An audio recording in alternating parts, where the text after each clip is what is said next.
জাকির ভাই মোর্শেদ পাওয়া যাইতেছে?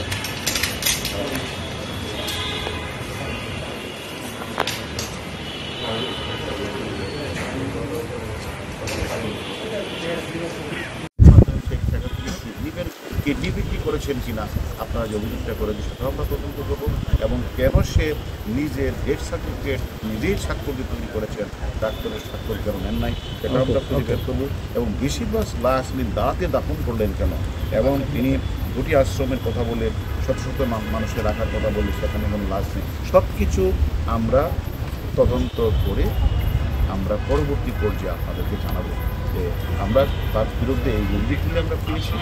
এখন আমরা মামলা রুজু হওয়ার পরে আমরা রিমান্ডে হারুন ভাই, আমি আজকে মিরপুর মডেল থানায় গিয়েছিলাম ওনাদের কাছে জানতে যে এই যে মরদেহগুলো তিনি দাফন করেছেন অনেকগুলোর ক্ষেত্রেই নাম পরিচয়হীন বা স্বজনরা ছিল না। এ ধরনের মরদেহ দাফন করতে গেলে জিডি এন্ট্রি করতে হয়, আপনার ফিঙ্গারপ্রিন্ট নেওয়ার একটি বাধ্যবাধকতা রয়েছে যাতে পরবর্তীতে তার স্বজনরা আসলে সেই মরদেহটি খুঁজে পায়।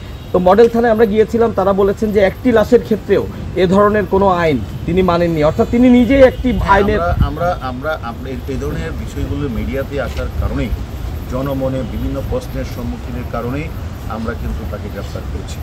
এখন আমরা এই প্রশ্নগুলি উনি এই আইনগত প্রক্রিয়াগুলি সম্পন্ন করলেন না, রাতের অন্ধকারে উনি লাশগুলি দাফন করলেন এবং পরিজন জানে না, তারা যখন জানতে যায় তাদের কেন তিনি পিটালেন, আমরা সব কিছুই তদন্ত নিয়ে আসছি। চাইল্ড অ্যান্ড ওল্ড যে কেয়ার সেখান থেকে সব কাগজপত্র তার স্ত্রীরা সরিয়ে নিচ্ছে, তো সেখানে তো আমরা আমাদের তদন্ত টিম সে কাজগুলি খোঁজ খবর নিচ্ছে, কাগজগুলি তার ওয়াইফকে আমরা জিজ্ঞাসাবাদ করবো এবং কাগজগুলি আমরা উদ্ধার করবো এবং তার বিরুদ্ধে একাধিক অভিযোগ আমাদের কাছে আসছে, এই মামলা রুজু হবে। মামলা রুজু হওয়ার পরে আমরা রিমান্ডে আনবো।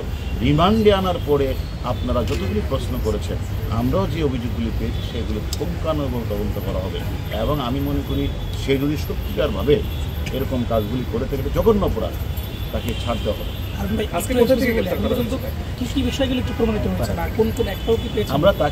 আমরা এখন মামলা কপি আমরা পেয়েছি, আমরা তার বিরুদ্ধে একদিকে তো মানব পাচার, অন্যদিকে তার বিরুদ্ধে যে বাচ্চা শিশুদের উপরে যে হামলা এবং আত্মীয় স্বজন গেলে যে তাদের উপরে মারপিট এবং বিভিন্ন জায়গাগুলোতে উনি যে টর্চার সেল বানিয়েছেন সব কিছুই তার মামলার মধ্যে আসবে।